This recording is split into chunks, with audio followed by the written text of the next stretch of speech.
Hey, hello, as I adjust things. Hello, this is Chiak. We are back with a cold reading of Resident Evil Code Veronica. I missed it last week because I would have fallen asleep if I tried to to actually go through with the cold read. It was an interesting weekend. Either way, here we are with Chapter 8. Oh, wow. This is wow. Claire thought. Wow, Steve whispered, and she nodded, feeling entirely out of her depth as she took in their new environment. Has she said serial killer crazy? More like a serial killer convention. There'd been another puzzle after the Lugers had opened the wall, having to do with numbers and a blocked passage, but they'd ignored it completely. With both of them pushing, the passage wasn't blocked for long. Outside, once again, they could see the private house, perched on a low hill like some brooding vulture in the pouring rain. It was a mansion, really, but nothing like the one they'd just left. It was much older, darker, surrounded by the decrepit ruins of what had once been some kind of a sculpture garden. Excuse me as I something just popped up on the screen.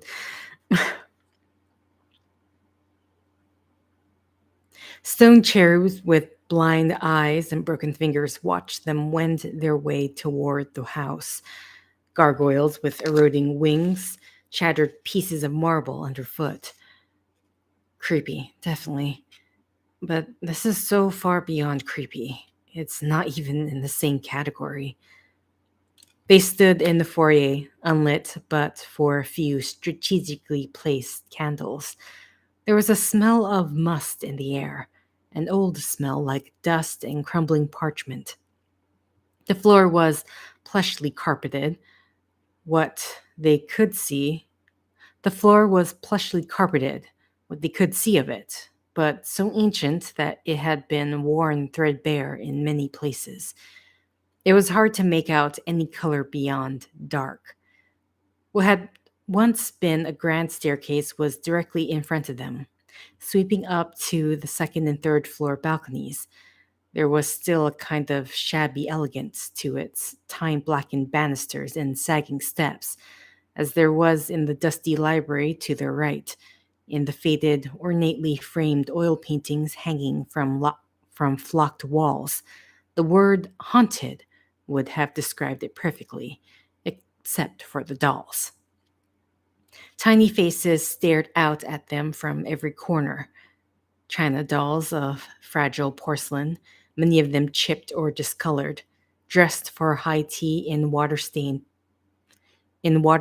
taffeta. Plastic children with roll-open plastic eyes and pursed pink mouths. Ragged rag dolls with strange button faces, bits of stuffing poking out of withered limbs. There were jumbled piles of them, stacks of them, even a few featureless clothed babies impaled on sticks. There was no sane order to their placement that Claire could see. Steve nudged her, pointing up. For just a second, Claire thought she was looking at Alexia hanging from the eaves, but of course it was another doll, life size, this one dressed for a bizarre lynching in a simple party dress, flower hemmed floating around her slender, synthetic ankles. Maybe we should, Claire started and froze, listening. The sound of someone talking filtered down to them from upstairs, a woman's voice. She sounded irate, the cadence of her speech rapid and harsh. Alexia. The angry voice was followed by a kind of pleading, whining tone which Claire immediately recognized as Alfred's. Let's drop in for a chat, Steve whispered, and without waiting for a response, he headed for the stairs. Claire hurried after him, not at all sure it was a good idea, but not wanting to let him go it alone either. The dolls watched them ascend in silence, staring after them with lifeless eyes, keeping their vigil and their peace as they had for many years. Alfred, Alfred never felt closer to Alexia than when they were together in their private rooms, where they laughed and played as children. He felt close to her now, too, but was also deeply distraught by her anger, wanting desperately to make her happy again. It was his fault, after all, that she was upset. And I simply don't understand why this Claire person and her friend are proving to be such a trial for you, Alexia said. And in spite of his shame, he couldn't stop watching her with adoring eyes as she gracefully swept across the room in her silken gown. His twin was breathtakingly refined in her displeasure. I won't fail you again, Alexia. I promise. That's right, you won't, she said sharply, because I intend to take care of this matter myself. Alfred was aghast. No, you mustn't risk yourself, darling. I won't allow it. Alexia glared at him for a moment, then sighed, shaking her head. She stepped toward him, her gaze soft and loving once more. You worry too much, brother, she said. You must remember yourself. Remember to always embrace difficulty with pride and vigor. We are Ashfords, after all. We. Alexia's eyes widened, her face paling. She turned toward the window overlooking the corridor outside, slender fingers rising anxiously to the choker at her throat. There's someone in the hall. No. Alexia had to be kept safe. No one must touch her, no one. It was Claire Redfield, of course, finally here to fulfill her assignment, to assassinate his beloved. Frantic to protect her, Alfred spun around, searching. There, the rifle was leaning against Alexia's dresser table. The rifle was leaning against Alexia's dressing table, where he left it before opening the attic room passage. He strode toward it, feeling her fear as his own, their anxiety shared as if they were one. Alfred reached for the weapon and hesitated, confused. Alexia had insisted on handling the situation. She might be angry again if he interfered, but if something happened to her, if he lost her. The handle to the door rattled suddenly, just as Alexia stepped forward, snatching up the rifle herself. She barely had time to lift it up before the door burst open with a crash. It was the first time in almost 15 years that their inner sanctum had been breached, and Alexia was so shocked by the intrusion that she didn't fire right away, not wanting Alfred to be hurt, not wanting to die. The two prisoners had guns, had them pointed directly at her. Alexia collected herself, refusing to be terrorized by two children, who were both staring at her strangely, their peasant faces expressing confusion and surprise. Apparently, they weren't used to audiences with their betters. Use it to your advantage. Keep them off their guard. Miss Redfield and Mr. Burnside, Alexia said, her chin held high, her tone as dignified as the Ashford name required. We meet at last. My brother tells me that you've caused quite a lot of trouble. Claire stepped toward her, the barrel of her gun lowering slightly as she searched Alexia's face. Alexia stepped back involuntarily, repelled by her dripping clothes and forward manner, but kept her eye on Claire's weapon. The girl was too intent on her study as the young man who had crowded in behind Claire. Alexia moved back another step. She was cornered, trapped between her dressing table and the foot of her bed. Again, it was to her advantage. When they've been lulled into thinking I'm not a danger. You're Alexia Ashford? That boy asked, amazed or awed, his mouth open. I am. She wouldn't be able to tolerate such rudeness for much longer. not from one so far beneath her. Claire nodded slowly, still looking into her eyes, still looking into her eyes boldly, impertinently. Alexia, where's your brother? Alexia turned to look at Alfred and started because he was nowhere in the room. He left her to confront these people by herself. No, it can't be. He never desert me like this. Movement to her right, but she realized as she turned to look that it was only the mirror and Alfred was looking back at her. It was her face, lips painted and lashes curled, but his hair, his jacket. She raised her right hand to her mouth, shocked, and Alfred did the same, watching her, feeling her astonishment, as if they were one. Alexia screamed, dropping the rifle, forgetting all but the two trespassers as she pushed past them, not caring if they shot her or not. She ran for the door that connected her room to Alfred's, screaming again as she spotted the long blonde wig on the floor, the beautiful gown crumpled next to it. Weeping, she pushed through the door, a revolving panel fleeing across Alfred's room. My room. Not sure where she was going as she stumbled through the corridor, running for the stairs. It was over. It was all over. Everything ruined, everything a lie. Lexia had gone away and never come back. And he had. She was. The twins suddenly knew what had to be done. The answer shining through the spinning blackness of their mind, showing them the way. They reached the stairs and headed down with plans forming, understanding that it was time that they truly would be together now because it was finally time. But first, they destroy it all. Holy shit, Steve said, and when he couldn't think of anything else to say, he repeated it. So, Alexia was never here, Claire said, wearing the same dumbfounded expression that he suspected was on his own face. She walked over and picked up the wig, shaking her head. Do you think she ever existed at all? Maybe as a kid, Steve said. There was this older guard at the prison who said he'd seen her once, like 20 years ago, back when Alexander Ashford ran things. For a few seconds, they just stared around the room, Steve thinking about how Alfred had looked when he'd seen himself in the mirror.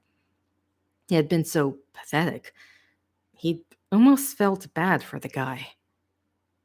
Thinking all this time that his sister lived here, probably the only person in the world who didn't think he was a total prick. And it turns out he doesn't even have that. Claire shook herself like she had a sudden chill and got them back on track. We'd better look for those keys before one of the twins come back. She nodded towards the narrow ladder at the head of the bed. It led up to an open square in the ceiling. I'm going to look up there. You check around here. Steve nodded, and as Claire disappeared through the opening in the ceiling, he started to open drawers and rifle through them. You wouldn't believe what's up here, Claire called down, just as Steve discovered a drawer full of silky lingerie, panties and bras, and a bunch of other stuff he couldn't begin to guess at. Ditto, he called back, wondering what lengths Alfred had gone in order to play Alexia. He decided he didn't really want to know. He heard Claire thumping around overhead as he went to the dressing table and started to dig. A lot of makeup and perfume and jewelry, no proofs or emblems, not even a house key. Nothing yet, but hey, there's another ladder, Claire shouted. Good thing, Steve thought, finding a box of stationery with little white flowers on the paper.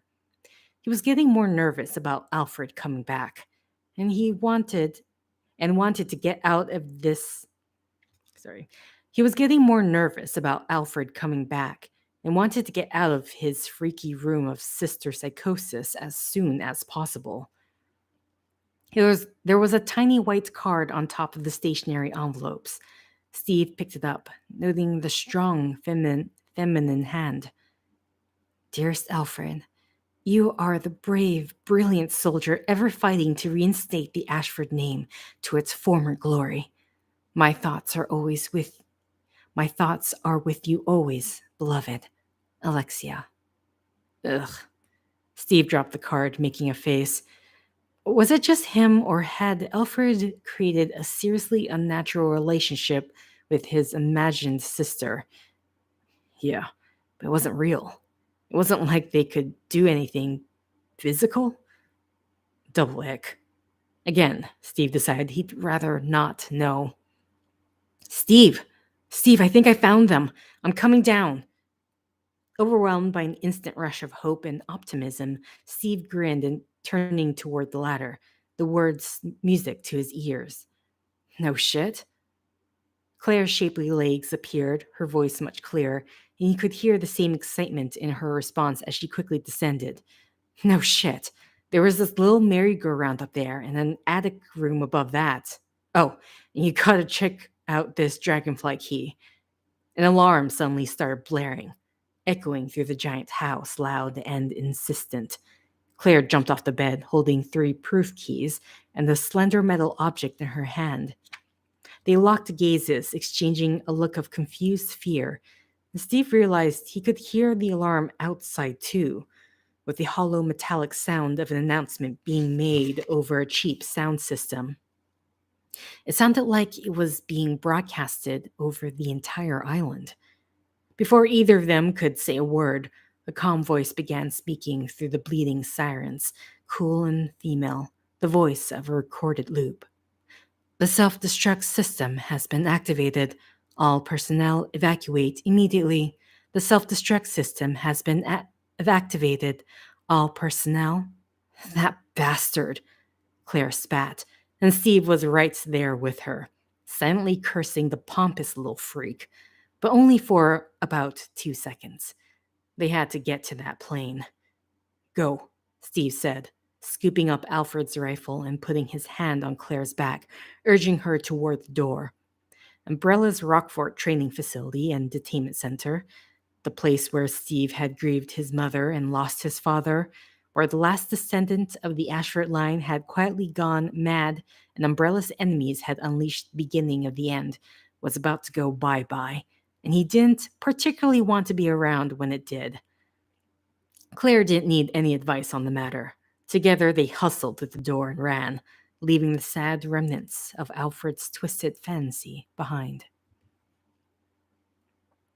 After triggering the destruct sequence at the common mansion, Alfred and Alexia hurried to the main control room. Alexia taking over to work the complicated console. All around them, lights flashed, and the computer droned instructions over the sirens. It was all quite the ado, annoying to her but surely terrifying to the assassins. Alexia had an escape plan. A key to the underground room where the VTOL jets were kept, but she had to know that the peasant children would be left behind. Until she was certain that they would die, she and Alfred couldn't leave. Oh, they'll die, she thought, smiling, hoping that they weren't caught in any of the direct explosions. Better that they should be wounded by flying debris, that they should lie in torment as their lives slowly ebbed away. Or perhaps the island's surviving predators would stalk and kill them, swallowing them down in great bloody chunks. Alexia pulled up the security system cameras for the common mansion and grounds, eager to see Claire and her little knight cowering in fear or screaming in panic. She saw neither. The mansion was empty, the lights and sounds of the imminent disaster carrying on uselessly, alerting bare corridors and closed rooms. They might still be in our home, too afraid to leave, desperately hoping that the destruction will bypass them there. It wouldn't, of course. There was nowhere on the island that wouldn't be affected. Alexia saw them then and felt her good humor disappear, her hatred boiling back into rage. The screen showed them at the submarine dock. the boy spinning the wheel. The sky was starting to lighten, shading from black to deep blue, the setting moon's pale light defining their sly and furtive scheming. No, there was no chance for them. True, the empty cargo plane was still docked, the bridge raised, but Alfred had thrown the proofs into the sea after the airstrike. They couldn't possibly believe that they had a chance. Except they were in my private rooms. No! Alexia shrieked, pounding her fist on the console, furious. She would not have it. She would not. She'd kill them herself, claw their eyes out, tear them up. There's the tyrant, Alfred whispered in her ear. Alexia's rage turned to passion, to exhilaration. Yes, there was the tyrant, still in stasis. It was intelligent enough to follow directions, provided they were simple, provided one pointed it the right way. You won't escape, Alexia shouted, laughing, twirling around in joy and victory.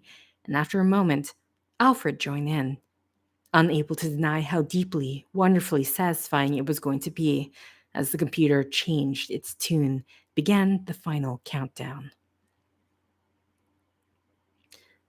Their run to the plane was a blur, a mad dash out of the Ashfords' terrible home and down the rain-slick hill to the mansion and downstairs, down more stairs to a tiny dock where Steve called up the submarine. Every step of the way, the alarms drove them faster, the continuous vocal loop reminding them of the obvious. Just as they were climbing out of the sub, the bland female voice stopped repeating itself and began a new message. And though the words weren't exactly the same, Claire had a sudden vivid memory of Raccoon, of standing on a subway platform as another self-destruct loop had announced that the end was near. The self-destruct sequence is now active. There are 5 minutes until initial detonation. Well, that blows, Steve said, the first thing he'd said since they'd left the private mansion.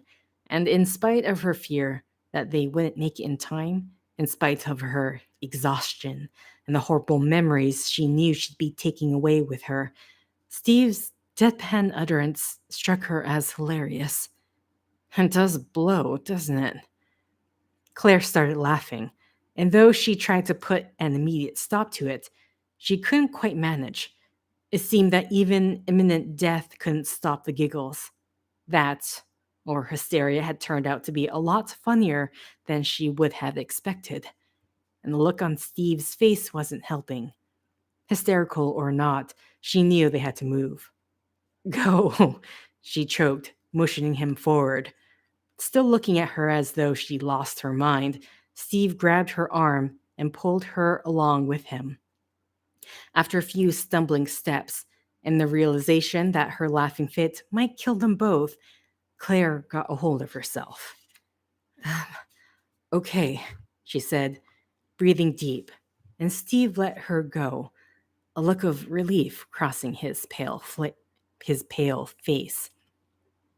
They ran down some stairs and through a kind of underwater tunnel, and as they reached the door at its end, the computer informed them that another minute had passed, that they only had 4 left. If there had been any chance that she might start laughing again, that killed it. Steve pushed the door open and jogged left, both of them leapfrogging over a trio of dead bodies, all virus carriers, all in umbrella uniforms. Claire thought of Rodrigo suddenly, and her heart twisted. She hoped that he'd be safe where he was, or that he was well enough to get away from the compound, but she couldn't kid herself about his chances. She silently wished him luck and then let it go, following Steve through another door. Their journey had ended in a huge, dark, metal-lined cavern, a hangar for seaplanes, and their hope of escape was sitting right in front of them. A smallish cargo plane floating just beneath the grid platform they were on. Not far to the right, blue pre-dawn lights defined the giant gateway that opened into the sea.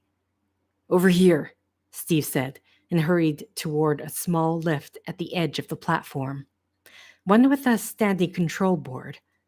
Claire joined him, fumbling the three emblem proofs out of her pack. The self-destruct sequence is now active. There are 3 minutes until initial detonation. The control board had a panel on top with three inset hexagonal spaces.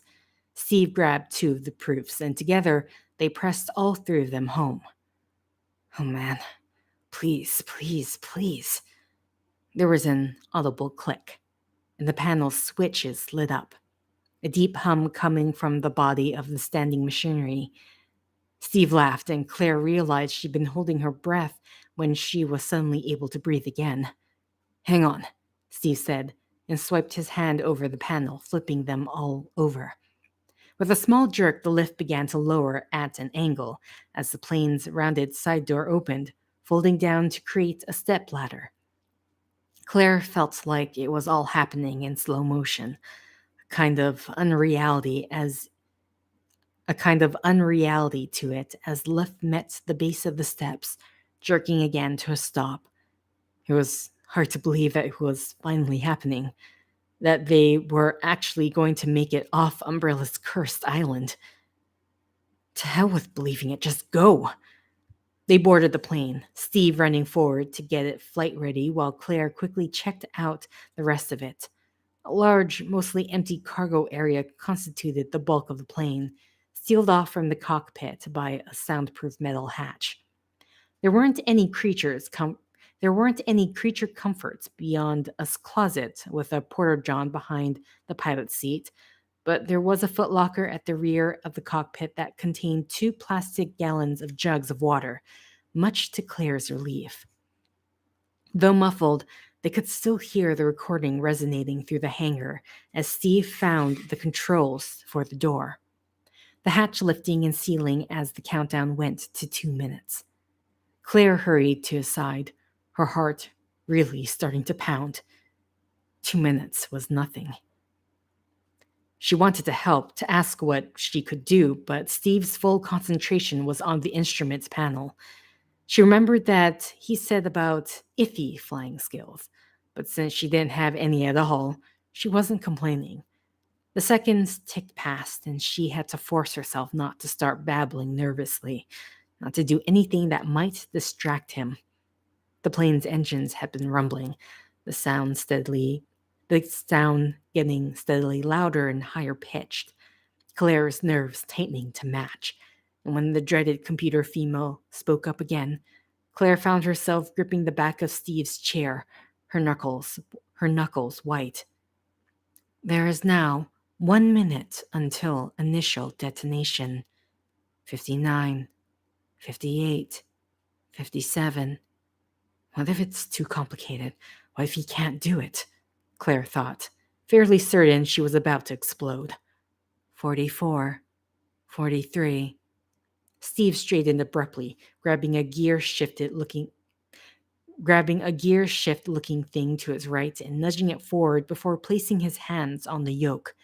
The engine's sounds got much louder, and slowly, very slowly, the plane started to move.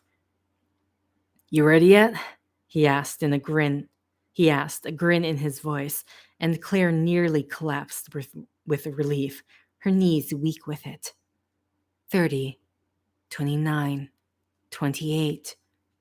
The plane edged forward beneath the low metal bridge, close enough to the door now that she could see small waves breaking against the metal siding.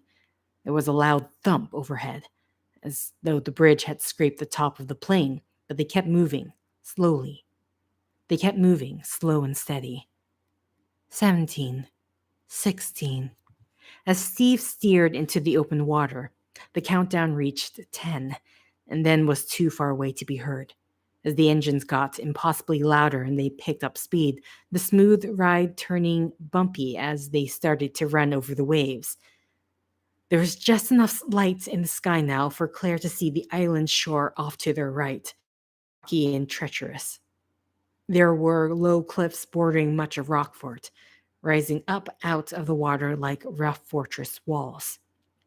Right before Steve started to pull back on the yoke to lift the speeding plane up and away, Claire saw the first explosions, the sounds hitting a second later, a series of deep, thundering booms that quickly grew distant, dropping off as Steve gently raised them up.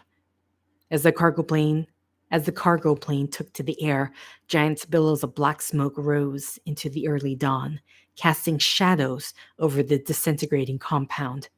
Flames were catching everywhere, and though she didn't know the exact layout of what she was looking at, she thought she saw the Ashfords' private home being gutted by fire, an immense orange light rising up behind what was left of the mansion.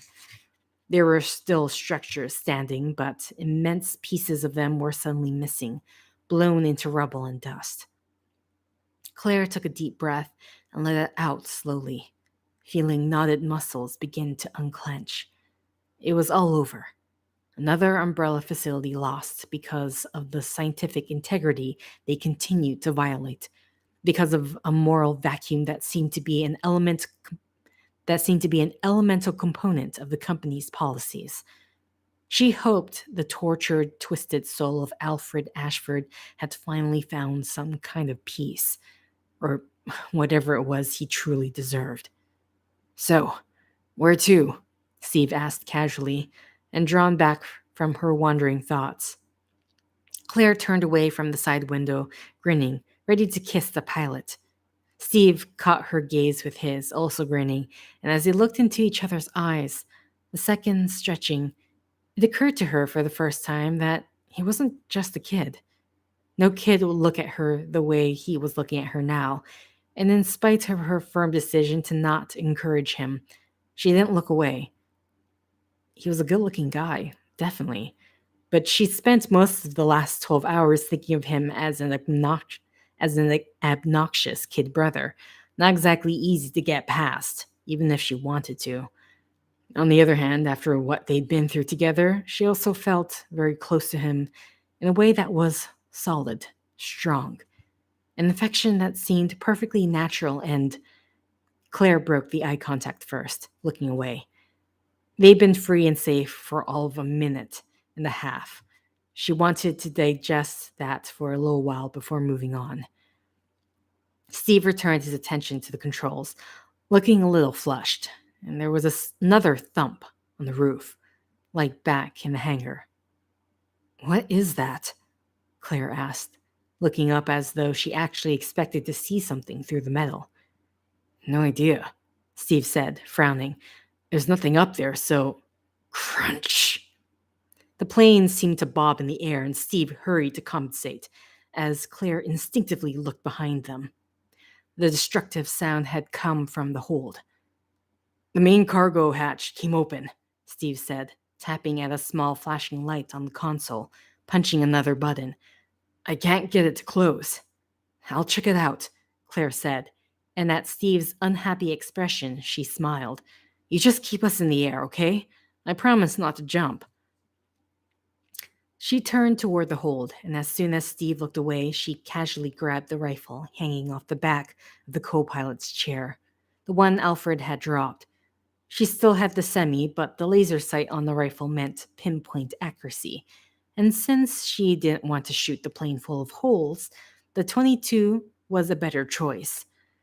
There had been a monster. There had been a monster or two on the island, and maybe they ended up with a stowaway. But she didn't want Steve to worry or get involved. They both needed him at the controls. Whatever it is, I'll have to take care of it, she thought grimly, reaching for the door handle. Really, she was probably overreacting to some minor malfunction, a loose roof panel and a broken hinge. She opened the door and leaped inside, slamming it behind her before Steve could hear the noise. So much for minor. The entire rear of the hold was gone, the hatch torn away, clouds and sky whipping past at incredible speed. Confused, Claire took a single step forward and saw what the problem was. Mr. X, she thought wildly, remembering the monstrous thing in Raccoon. The the relentless pursuer in the long, dark coat. But the hulking creature straddling the hydraulic track wasn't the same. It was humanoid, giant sized and hairless like the X monster, its flesh similar, and almost metallic dark gray, but it was also taller and more muscular, built like an 8 foot tall bodybuilder, its shoulders impossibly broad, its abdomen rippled with muscle. It was sexless, a round hump at its groin, and the hands weren't human hands, were it was sexless, a rounded hump at its groin, and the hands weren't human hands, were far more lethal. Its left fist was a metal spike mace, bigger than her entire head. Its right hand, a hybrid of flesh and curving knives, two of them at least a foot long. And it's not wearing a coat, she thought randomly, as the monster turned its cataract white eyes to look at her before throwing its head back and roaring, an explosive howl of bloodlust and fury. Terrified but determined, Claire raised her suddenly pathetic weapon as the creature started for her and put the red dot on its right unicolor eye. She squeezed the trigger and heard the dry click of an empty chamber, deafeningly loud even over the raging winds that spun past the damaged plane. All right, that was chapter 8. And apparently, sorry, there was a chat. I haven't listened to the series yet, as before I didn't know about the series, so I have to start at the beginning, but I figured I would drop in for support. Now I gotta listen to the rest. I mean, technically, I'm just reading this particular book, because, again, this is just, if I'm understanding correctly, this is just a direct novelization of the game itself. So it's not a unique story in that sense. Sorry, I'm just seeing how long. Chapter 9 actually looks fairly small in comparison. So I'm going to read it, but I'm just trying to gauge timing here. Yeah, and chapter 10 is way bigger. So this reading session is just going to chapter 9, after chapter 9. Okay, first off, drink of water. Stay hydrated as the heat goes up and down like crazy. Chapter 9. There wasn't a curse word strong enough to accurately express her dismay. Claire instantly dropped the useless weapon and ran, dodging to the right, not wanting to end up trapped in a corner, unable to believe that she hadn't thought to check the goddamn weapon. There were 6 or 7 crates stacked against the wall near the cockpit door, but no cover there on either no cover there on either side. The thing would have her penned in. Go, go, go! As she scurried along the right wall, the lumbering creature slowly turning to follow, she grabbed the semi from under her belt and flicked the safety off by feel, afraid to look away from it. It stumped toward her on tree trunk legs, eerily focused on her every step. The cargo hold wasn't all that big, maybe 35 feet long and 12 wide. Too soon she was at the rear of the plane, icy air suddenly pulling at her, working to suck her out into the clouds. Crouching, trying not to think about a misstep, Claire darted across the open space and reached the other wall, grabbing at a raised ridge of metal with trembling fingers. The creature was still almost 20 feet away. Claire held on to the wall, waiting for it to draw closer before running again. At least it was slow. There was that much. But she had to come up with something. She couldn't keep going around in circles. She was watching the creature, could see it clearly, but what happened next was like some optical illusion. It dropped its silvery head slightly and was suddenly 5 feet away. The distance closed in a fraction of a second, and it was bringing its right arm down, parting the air with an audible whoosh, knives flashing. Claire didn't think she moved, her stomach suddenly in her throat, her own action a blur to herself. For a split second, she was only a body, ducking and sprinting, and then she was on the other side of the plane, all the way up the stacked crates, looking back as the creature slowly turned. Oh, shit on this. The plane would survive a few holes. She opened fired, sent 8 9mm rounds in a tight grouping right at the center of its chest, and all of them hit. She saw the black rimmed holes open up near where its heart would be if it was human. No blood, but moist, dark tissue was exposed, forming spongy lumps around the wounds. The creature stopped in its tracks and started again in about 2 seconds, one slow step after another, its focus unchanged. A stab of panic hit her. Gotta get out of here, it's gonna kill me. Get Steve, another gun, maybe. No, she couldn't. And it wouldn't help. It would only make things worse. Mr. X had been programmed for a single purpose, to obtain a virus sample. She suspected that this creature was after her specifically, and if she left the hold, the creature would just tear through the hatch, killing her and Steve. At least this way, he might have a chance. And 9mm and 9mm yeah, and 9mm was the heaviest firepower on board. If it could take 8 rounds in the chest, another gun wasn't going to make a difference. Try for a headshot, like the one-armed monster. She could try, but she had the feeling that something that didn't bleed probably wouldn't go blind either. Its eyes were strange, perhaps they weren't even used for sight. And there was also the fact that they were on a moving plane, one that shook and wavered without scope. How was she supposed to target, let alone hit? All that passed through her mind in about a second, and then she was moving again, edging toward the back of the plane once more, afraid to run, afraid to stand still, wondering how long she had before it ran at her again, and what she would do then. And it lowered its head like it had done before, and again, Claire's body reacted. But an idea was forming too. She pushed away from the wall and ran toward it, angling her path. If this didn't work, I'm dead. And she felt the chill of its strange flesh as it rocketed past her. It was so close that she could smell its rotten meat smell. And then they were on opposite ends of the open space, and it was slowly, mechanically turning around. It had worked, but barely. If it had been an inch closer, if she had been a half a step slower, it would already be over. Guns didn't work. She couldn't leave. So the creature had to go. But how? The airstream at the hold's open end was strong, but if she could duck past it, no way it would nab the weighty monstrosity. If she, what? Sorry, the sentence confused me. The airstream at the hold's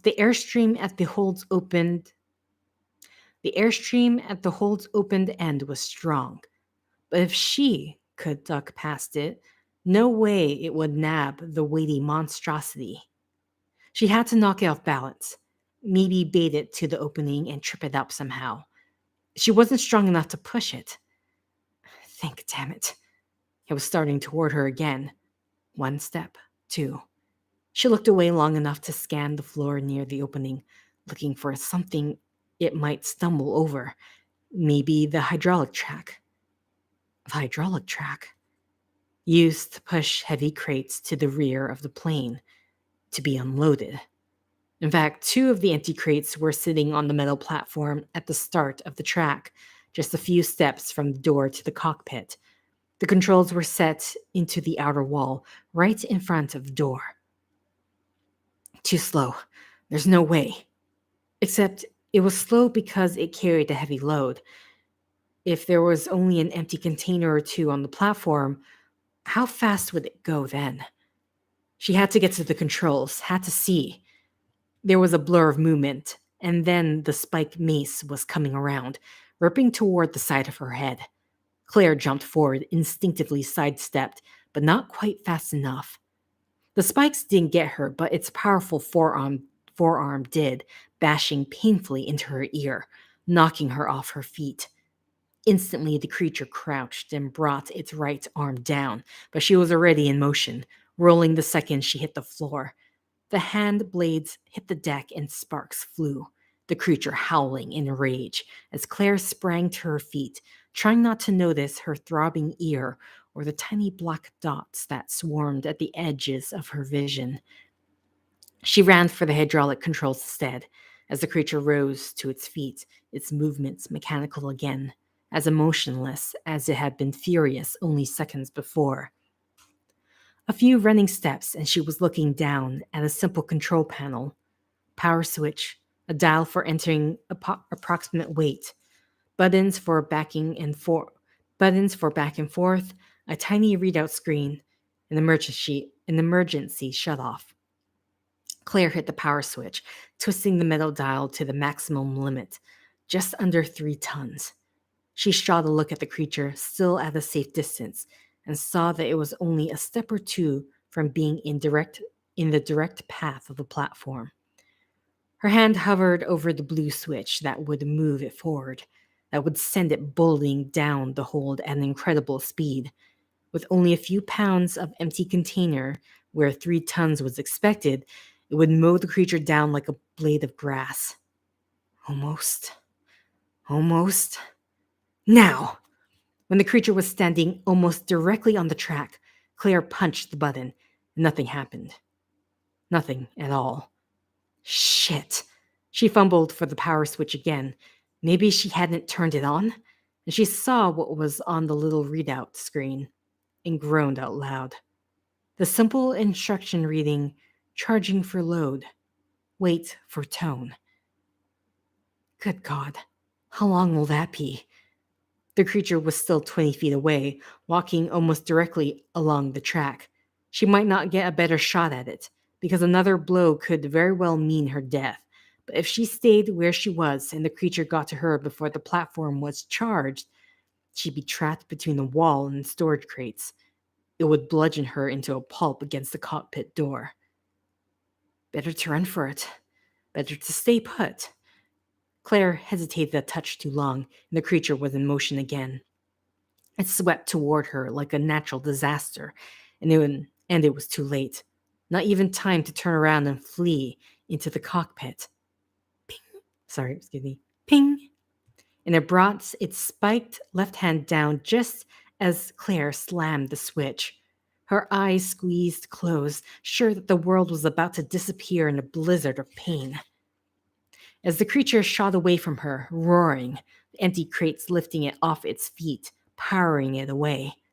Before she could begin to accept that the plan was working, the creature used one of its incredible bursts of speed and got in front of the barreling container. Just enough to get some leverage, to push against it. But Claire didn't wait to see which force was greater. She opened fire again. Two, three bullets hitting it in the head, bouncing harmlessly off its armored skull, but distracting it too. The creature struggled another half second, and then it and the 2 crates were gone, plunging into the dusky sky. Claire stared out at the passing stream of atmosphere for a time, knowing she should feel limp with relief, that she killed the monster, that she'd survived another umbrella disaster, that they were finally safe. But she was simply wrung out, any possibility for strong emotion having flown out the back along with Mr. X's big brother. Please, let it be over, she said softly, and then turned and opened the door back into the cockpit. As she hopped the 2 steps up to the pilot area, Steve glanced back at her, frowning. What happened? Is everything okay? Claire nodded, flopping down in the seat next to him. Absolutely beat. Yeah. Score 1 for the good guys. Oh, the rear cargo hatch is gone. Are you kidding? Steve asked. Nope, Claire said, and yawned widely, suddenly overwhelmed with fatigue. Hey, I'm going to rest my eyes for a minute. If I fall asleep, Wake me up in 5, okay? Sure, Steve said, still looking confused. The hatch is gone? Claire didn't answer him, the dark already rushing up to claim her body melting into the seat. And then Steve was shaking her, repeating her name over and over again. Claire! Claire! Yeah? She mumbled, sure she hadn't slept as she cracked her eyes open, wondering why Steve wanted to torture her like this, until she saw his expression, and a bolt of alarm jolted her awake. What is it? She asked, sitting up straight. Steve looked really worried. Like a minute ago, we changed directions and then the controls suddenly locked down, he said. I don't know what it is. There's no radio, but everything is still working fine. Except I can't steer, or alter altitude or speed. It's like it's stuck on autopilot. Before she could say a word, there was a crackling static sound from a small video monitor mounted close to the ceiling of the cockpit. One Claire hadn't noticed before. Flickering distortion lines spread out across the screen, but the picture, when it came in, was clear enough. Alfred. He was also flying, it seemed, belted into the front seat of a two-man fighter jet, or something similar. He still had smears of makeup on his face, his eyes rimmed in black, and when he spoke, it was in Alexia's voice. My apologies, he purred, but I can't let you escape now. It seems you've eluded another of my playthings. Naughty, naughty. Cross-dressing freak, Steve snapped, but Alfred either didn't hear him or didn't care. Enjoy the ride, Alfred said, giggling, and with a final buzz of static, the screen went blank. Claire stared at Steve, who stared back helplessly, and then they both looked out over the sea of clouds, watching silently as the first shafts of sunlight broke through. Steve was dreaming about his father when he started awake suddenly, afraid for some reason. A dream slipping away even as he remembered where he was. Claire made a soft, sleepy sound in the back of her throat and nuzzled closer, her head against his left shoulder, her breath warm against his chest. Oh, Steve thought, afraid to move, not wanting to wake her up. They'd fallen asleep side by side, leaning against the cockpit wall, and had apparently moved closer together at some point. He had no idea what time it was or how long they'd slept, but they were still in the air, muted sunlight still coming in through the windows. They talked for a while after Alfred had taken control of the plane, but not about what they were going to do at the end of their hijacked ride. Claire had remarked that since they couldn't do anything about it, there was no point in worrying. Instead, they eaten. Claire had nabbed a few packs of vending machine nuts for which Steve would be eternally grateful, and done their best to wash up using a little of the bottled water, and then talked. Really talked. She had told him about going to Raccoon City to find Chris, and everything that had happened there, and what she knew about Umbrella and Trent, the spy guy. And she told him a lot of other stuff too. She was in college and 2 years older than him, and she rode a motorcycle but was probably going to give it up because of how dangerous it was. She liked to dance, so she liked dance music, but she also liked grunge, and she thought politics were mostly boring, and cheeseburgers were her favorite food. She was totally incredibly cool, the coolest girl he'd ever met. And even better, she'd actually been interested in what he had to say. She'd laughed at a lot of his jokes and thought it was cool that he ran track. And when he talked some about his parents, she listened without getting all pushy. She's so smart and beautiful. He looked down at her tousled hair and long lashes, his heart pounding even though he was trying to relax. She moved again, shifting in her sleep, her head tilting back a little, and her slightly parted lips were suddenly close enough for him to kiss. All he had to do was tip his face down a few inches. And he wanted to do, and he wanted to so bad that he, and he wanted to so bad that he actually started to do it, lowering his mouth towards her. Mm, she murmured, still totally asleep, and he stopped, pulling back, his heart beating even faster. He totally wanted to, but not like that. Not if she didn't want him to.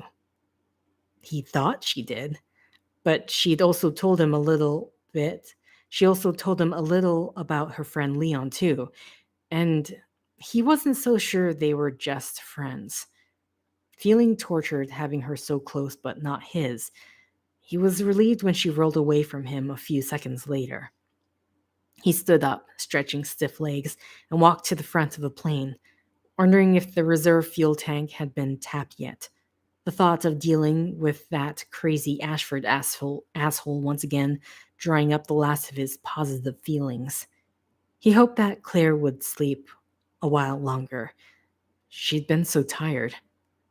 Until he saw what was outside and read the heading and realized that their altitude had dropped considerably.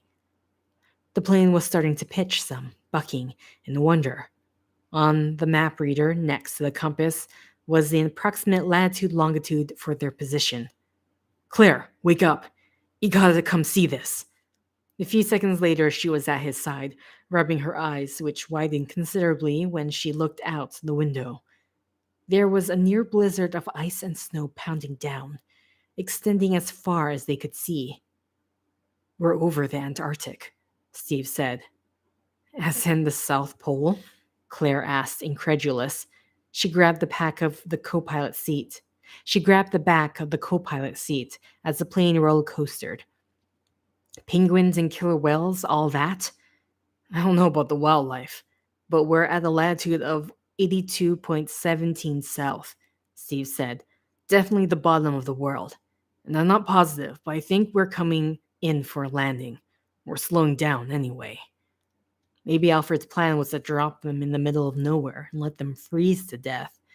Not flashy, but it would certainly do the trick. Steve wished he could get his bare hands on the guy for just a minute. Just one. He wasn't much of a fighter, but Alfred would melt like a cream puff. We must be headed for that, Claire said, pointing right, as Steve squinted, barely able to see through the storm. And when he saw the other planes and the long, low buildings that she had spotted only a few minutes away. You think it's one of Umbrella's? Steve asked, knowing before she nodded that it had to be. Where else? The plane's nose continued to dip down, carrying them to whatever Alfred had in mind. But Steve was actually a little relieved. Meeting up with Umbrella again sucked, of course, but at least someone else would be in charge. Not every Umbrella employee was as shrink-wrapped as Alfred. He couldn't imagine that everyone would drop what they were doing to kiss Alfred's ass either. Maybe he and Claire could find someone to bargain with or bribe somehow. They were closing in for the first pass, the ride getting squirrely, the wings probably heavy with ice, when Steve realized that they were way too low and too fast. The landing gear had dropped at some point, but there was no way they could land at their speed and altitude. Pull up, Steve said, watching the buildings get big too quickly, feeling prickles of sweat breaking out all over. He slid into the pilot's chair, grabbing the yoke and pulling back, and nothing happened. Oh man. Belt up. We're going to crash, Steve shouted, grabbing for his own belt as Claire jumped into her seat, the buckles snapping shut just as they touched down. An alarm started shrieking as the landing gear crumbled and tore away. The plane's belly slamming into the ground. The cabin bounced wildly, the seat belts the only thing keeping them from hitting the roof. Claire let out a yelp as a wave of snow crashed into the windshield, and there was a giant metal screech behind them as a tail or a wing ripped away. And enough of the churning snow pack fell away from the glass for them to see the building in front of them, the out of control plane sliding forward, smoke coming from somewhere. They were going to hit it, and the end of chapter 9. That's the end of chapter 9. So I'm going to stop there because chapter 10 is actually a bit longer. And I am definitely messing up. It's like R's. I keep trying to, for some reason, wanting to pronounce them as W's, which is very awkward. Why? Either way, I'm going to end the set here. Thank you for liking if you liked. Thank you for commenting if you commented. Thank you for subscribing if you subscribed. Thank you for favoriting if you favorited. Thank you for simply clicking on this video. Until next time, guys, see ya. Ending the stream.